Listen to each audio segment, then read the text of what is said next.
Hello YouTube family, તમે બધા કેમ છો? અમારો વિડીયો જોતા હોય બધા મજામાં જ હોય ને. ચાલો આજે ભાવનગર જઈએ છીએ ફરવા માટે, અને કઈ ખુશીમાં ભાવનગર ફરવા જઈએ છીએ એ આજે હું તમને વિડીયોમાં જણાવીશ. તમે અંત સુધી વિડીયોમાં બન્યા રહેજો. Thank you. દર્શન કરવા માટે આવ્યો છે અમારા પરમ પૂજ્ય ભગવાન દાદા, અમારા પરિવારના પિતૃ દેવતા છે. આજે એને દર્શન કરવા આવ્યો છું, કેમ કે આજે આપણે યુટ્યુબ ચેનલની અંદર 1000 સબસ્ક્રાઈબર કમ્પ્લીટ થઈ ગયા છે. 1000 ફેમિલી જોડાઈ ગઈ છે. તે માટે હવે આગળ ચેનલ ગ્રો કરવાની છે, એટલે ચેનલને માટે આજે ભગવાન દાદાના દર્શન કરવા માટે આવ્યો છું. આજે બસ દાદા આશીર્વાદ આપતા રહે અને ચેનલ ગ્રો થતી રહે કોઈ પણ વિઘ્ન વગર. તે માટે દાદાના દર્શન કરવા માટે મિત્રો આજે ભગવાન દાદાએ દર્શન કરવા માટે આવ્યા છીએ, કેમ કે આપણી ચેનલ ના 1000 સબસ્ક્રાઈબર થઈ ગયા છે, એટલે ભગવાન દાદાનો આભાર માનવા માટે આવ્યા છીએ. એટલે ચાલો ભગવાન દાદાના દર્શન કરી લઈએ અને આભાર વ્યક્ત કરી લઈએ. જય ભગવાન, જય ભગવાન દાદા. આજે 29/9/2024 અને રવિવાર દાદાના દર્શન કરવા માટે આવ્યા છીએ. યુટ્યુબ ફેમિલી આપણી 1000 સબસ્ક્રાઈબર કમ્પ્લીટ થઈ ગયા છે, એટલે આવ્યા છીએ. આપણે દીવા ધૂપ કરીએ છીએ, પૂજા કરીએ છીએ. ભગવાન દાદા ખંભલાઈ માતા ફરી એકવાર દાદાના દર્શન કરીએ, દાદાની પાસે આશીર્વાદ લઈએ. હે ભગવાન દાદા, અમારી ચેનલને આગળ વધારજો નિર્વિઘ્ન. જય સુરજન દાદા. હા ભાઈ વાહ. ભગવાન દાદા અમારી ચેનલને મોનેટાઈઝ જલ્દી કરાવી દો, એટલે અમને એમ થાય કે અમે સફળ થઈ ગયા. અમે જે મહેનત કરી રહ્યા છીએ એમાં અમે સફળ પ્રયાસ કરીશું. જય અને ભગવાન. તમારા બધાનો થેન્ક યુ. આમ જ તે તમે બધા પ્રેમ બતાવતા રહેજો. જય ભગવાન. ભગવાન દાદાને પ્રાર્થના કરવા આવ્યા છે કે અમારી ચેનલને જલ્દી મોનિટાઈઝ કરાવી દો, અને બસ ભગવાન દાદાને કે આવા આશીર્વાદ આપતા રહેજો, જલ્દી અમારી ચેનલ મોનિટાઈઝ થઈ જાય. જય ભગવાન, જય ભગવાન દાદા. ચાલો મંદિરની પ્રદક્ષિણા ફરી લઈએ, અને જો હું તમને બતાવું અહીંયા બિલ્લીનું વૃક્ષ કેટલું મસ્ત થયું છે. આ ભાઈ જો તોફાન કરે છે. સરસ મજાનું બિલ્લીનું વૃક્ષ. અચ્છા, અમારું ભગવાન દાદાનું મંદિર. પ્રદક્ષિણા ફરી લઈએ. ચલો, જય ભગવાન દાદા. જલ્દી અમારી ચેનલને મોનિટાઈઝ કરાવી દો, એટલે ફરી એકવાર તમારા દર્શન કરવા માટે આવીએ. જય ભગવાન દાદા. આવજો દર્શકો, મારી ચેનલને લાઇક કરજો, શેર કરો અને સબસ્ક્રાઈબ જરૂર કરજો. અવનવા વિડીયો હું તમારા માટે લાવતો રહીશ. મિત્રો ચાલો, આજે આપણે ભગવાન દાદાના દર્શન કર્યા. હવે આપણે જઈશું ઘરે જવાનું છે, અને ત્યાંથી આપણે જઈશું ભાવનગર. અને આજે ભાવનગર શું કામ જઈએ છીએ એ પણ હું તમને બતાવીશ, તમને મજા આવશે.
ફેમિલીની સાથે આજે ભાવનગર જઈએ છીએ. આજે ભાવનગરની શેર કરાવીશ, એક બીજે પણ જવું છે. આજે અમે ક્યાં જવાના છીએ દર્શક મિત્રો તમારા માટે સરપ્રાઈઝ છે. વિડીયોમાં એન્ડ સુધી બન્યા રહેજો, એટલે તમને ખ્યાલ આવશે આજે અમે ક્યાં જવાના છીએ. હા, વરસાદ એટલો જોરદાર આવે છે તો ફરવા માટે નીકળ્યા છીએ. જોઈએ હવે ક્યાંનો પ્લાન બને છે. ઘરેથી કાંઈ નક્કી કરીને નથી નીકળ્યા કે આજે ક્યાં જઈશું. બસ રેન્ડમ આજે શૂટ કરશું વિડીયો, અને તમને બધું બતાવશું વરસાદમાં કેવો માહોલ છે ભાવનગરનો. ઓકે, ચાલો અમે વિરાંશભાઈ તો થઈ ગયા છે. મિત્રો જો ભાવનગર જતા વરસાદ કેટલો જોરદાર આવે છે. હા, અને આજે તમને બતાવીશ કે વરસાદ કેવો છે. ભાવનગર અને ગાડી ડ્રાઈવ કરવાની મજા પણ એટલી જ આવે છે. અને યુટ્યુબમાં અમારે 1000 સબસ્ક્રાઈબર થઈ ગયા છે એ બદલ ખૂબ ખૂબ આભાર યુટ્યુબ ફેમિલીનો. દર્શકો, હવે હું તમારા માટે બહુ જ બધા નવા વિડીયો લાવતો રહીશ. તમે બસ સપોર્ટ કરતા રહેજો, બરાબર. આપણે હજી બહુ બધું જોવાનું છે. યુટ્યુબ ફેમિલીને બહુ બધું બતાવવાનું છે, એટલે અમારા વિડીયોમાં બન્યા રહેજો, બરાબર. કેમ કે મને ગાડી ચલાવવાનો બહુ શોખ છે, પણ સાથે સાથે આપણે યુટ્યુબમાં પણ ફેમિલી બની ગઈ છે, તો યુટ્યુબ ફેમિલીને આપણે બધું બતાવશું. આજે જો અમે ભાવનગર જાય રસ્તામાં કેટલો વરસાદ છે એ પણ તમને બતાવું છું. રેન્ડમ નીકળ્યા છીએ, કંઈ નક્કી નથી કર્યું કે આજે ક્યાં જશું. વરસાદ આવે છે તો ચાલો વરસાદની મજા લેવા જઈએ, આવું નક્કી કર્યું છે, બરાબર. શું કેવું પૂનમ? સાચી વાત. હા, હવે અમે ક્યાં જઈએ તમને બતાવીએ. એટલે આમ થોડુંક તો અમારે નક્કી છે કે આ જગ્યાએ જવું છે. થોડુંક બહુ સારું એવું લોકેશન છે, આજે લોકેશન નક્કી કર્યું ત્યાં જશું. તો તમે વિડીયોમાં એન્ડ સુધી બન્યા રહેજો. હું તમને બધા લોકેશન બતાવીશ, સારા મસ્ત નેચરલ વ્યૂ બતાવીશ બધા છે. દર્શક મિત્રો, યુટ્યુબ ફેમિલી, આપણે બધાને યુટ્યુબ ફેમિલી જ કહેવાનું. મારી યુટ્યુબ ફેમિલી એમ બોલશું, બરાબર. ઇન્ટ્રોડક્શનમાં મારે શું બોલવું જોઈએ મિત્રો, એ મને સહેજ કોમેન્ટમાં જણાવજો. આપણે તમારા સજેશન પ્રમાણે ચાલશું, કેમ કે અમે હજી બિગનિંગ કરી રહ્યા છીએ, એટલે તમારા સપોર્ટની જરૂર છે. જણાવજો કે હું શું એવું શરૂઆતમાં બોલું તો તમને મજા આવે, તો કોમેન્ટમાં જણાવજો અને સપોર્ટ કરજો મારી ચેનલને. જો આ ભાવનગરમાં ફૂલ વરસાદ છે, ધોધમાર વરસાદ પડી રહ્યો છે, અને એ બસ વરસાદની મજા લેવા જઈએ છીએ આજે ભાવનગર. વાહ વાહ,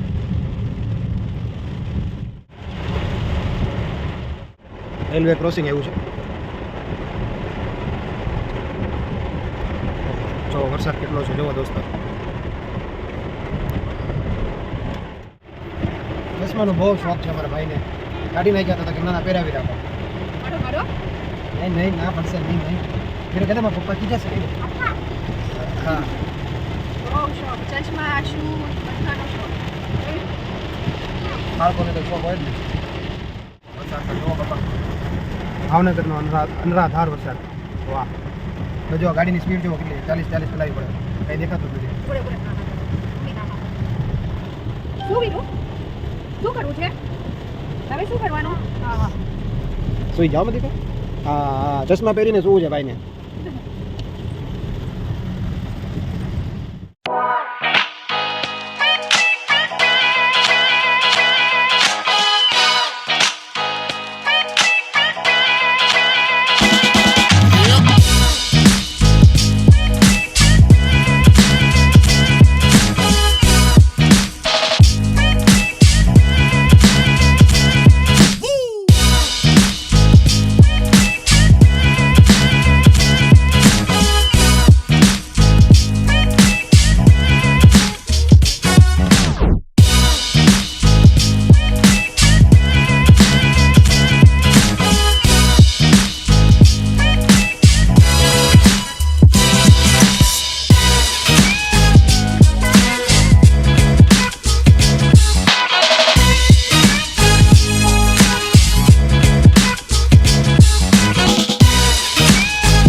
મને લાગે આ પુલનું કામ પૂરું જ નહીં થાય, હજી બીજી ચૂંટણી આવશે ને ત્યાં સુધી.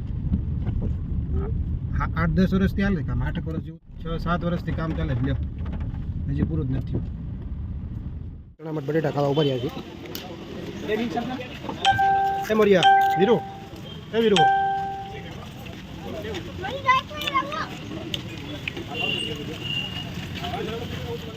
ચણામઠ બટેટાવાળા ભરતભાઈ. પંચર પડી ગયેલું હતું સ્પેર વ્હીલમાં.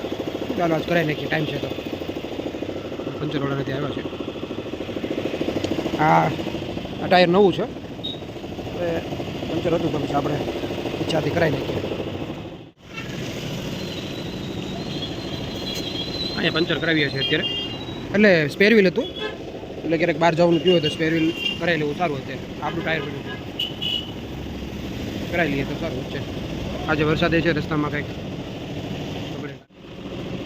ભાવનગર આ છે સહકારી આર્ટ સર્કલ છે. બસ અહીંયા આપણે જો ગાડીમાં પંચરનું સ્પેર વ્હીલમાં પંચર કરાવીએ છીએ. થઈ ગયું છે પંચર, તો ચેક કરે છે ખાલી. ચેક થાય એટલે પછી નીકળીએ આપણે. કેટલી હવા રાખવાની હોય? 35 હોય ને. હવે એનું પાછું આપણે જૂનું જે હતું રેગ્યુલર ચડાવી દઈએ પાછા.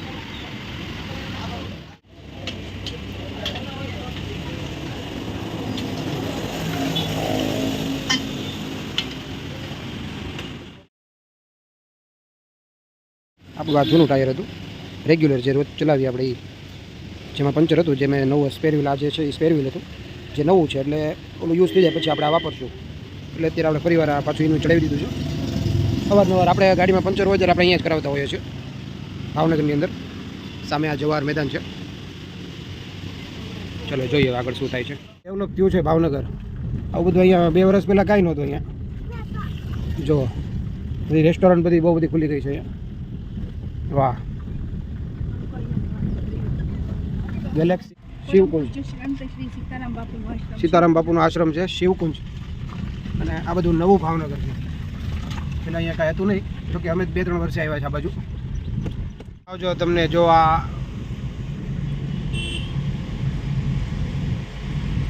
ઘોઘા, તળાજ અને દ્વારકા. દર્શકો જણાવજો તમને વિડીયો કેવો લાગે છે. આપણે અહીંયાથી 28 મિનિટનો રસ્તો છે અને આ અમારો ભાવનગર સોમનાથ એક્સપ્રેસ હાઈવે છે.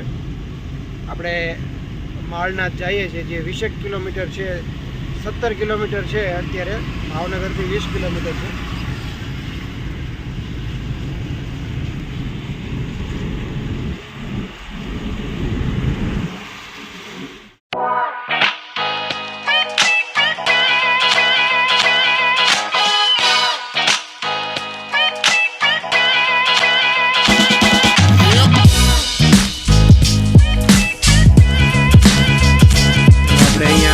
કોબડી ટોલ નાકાની બાજુમાં ગેસ ભરાવવા માટે ઊભા છે. અને હાઈવે ઉપર જ છે, બહુ સરસ છે. લાઇટ નથી છતાં કાકા મદદ કરે છે. લાઇટ વહી ગઈ છે એમ કહે છે.